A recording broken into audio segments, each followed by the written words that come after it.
Hey folks, welcome back to Canada's Boxing Channel. Well, in an excellent display of Mexican and Puerto Rican rivalry, the former super lightweight champion gets one step closer to regaining the championship as Subriel Matias now moves to 22-2 with an 8th round KO in 2 minutes and 55 seconds of the 8th round. My brain froze for a second.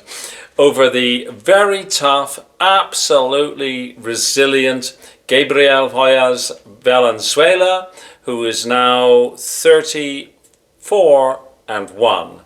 Put on by Solita Productions. This was a tough fight.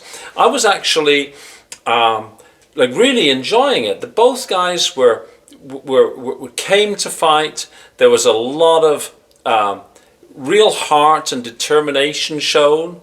But by about the middle part of the fight, by about round 4 or 5 or so, I thought that Subriel Matias really was very much in command. Valenzuela had a cut over his eye, which actually caused the doctor to look at it in round 7, I believe. No, actually end of round 6. He allows him to carry on in round 7. I thought he might have actually stopped, but the doctor apparently said, that the cut wasn't obscuring the vision, and of course, Gollaz Valenzuela was throwing punches back. So he wasn't showing any sign that he was, impeded by this. And I think it was a good decision to let it carry on. What I did notice, and it was something that was picked up by the commentary team very much towards the end of the fight, maybe it was actually after the fight was over, they mentioned this. It seemed that Subriel was sort of taking his foot off the gas a bit.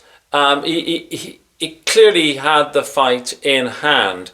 And of course, we have to remember that back in 2019, Subriel Matias had the really tragic personal experience of having an opponent that he beat, stopped him in the 11th round. Maxim Dadashev collapsed after that fight and of course passed away. And I think that bothers a fighter, as indeed it should. I mean, it does. It's a traumatic experience whenever a fighter is either killed in the ring or dies shortly afterwards. Everyone's sympathy is, of course, with the family and the friends of the deceased, but it's often, of course, the opponent who carries that for such a long time. I mean, very famously, Sugar Ray Robinson had that experience, and many other fighters have as well. I mean, to think that, you've entered a sporting event where there is camaraderie between fighters, right? And that you have inflicted fatal injury with your hands upon your opponent. I have no idea how that would be, how a fighter would feel after that, but I can only imagine that you must be guilt ridden.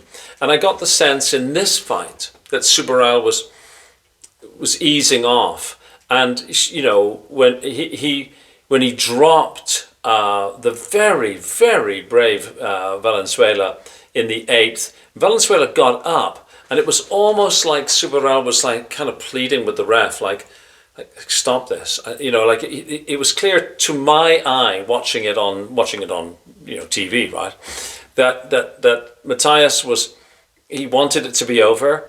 I've won the fight. I've inflicted enough punishment upon my opponent. I mean, I want you now, referee, to do your job and stop it. And I think it was the absolute right call. There was no point. In fact, I was sort of very loosely scoring it.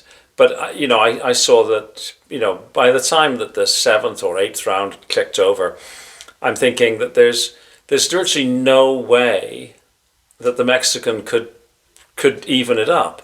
I mean, he didn't seem to have enough jam to inflict any real damage on Matias, and he was so far behind on points that it wasn't possible. I mean, having seen the shenanigans that took place in the Crocker-Donovan fight, I mean, you've never really got it in the bag, but thankfully this fight was not marred by any controversy at all. Two very, very brave fighters. Take my hat off to both. Like, they really were, they came to fight, they provided great entertainment. The crowd was very engaged. Puerto Rican crowd, very engaged. It was just a really good show, and it was well worth watching. I'll watch it again tomorrow, and you know, just for my own sort of interest, score it properly. But I was just watching it purely as a fan and enjoying the back and forth for as long as it lasted. Right decision to stop the fight. I mean, he did recover. He got up. He wasn't counted out, but it counts as a KO. And Subriel Matias, because I believe this was an eliminator for the IBF title. He's one step closer to regaining his championship, regaining a title. Well worth watching the fight, and yeah, it was a good show. Thanks very much for watching. Please like, please share, please subscribe. Have a fabulous day, and we'll talk again on the next one. Cheers. Bye-bye.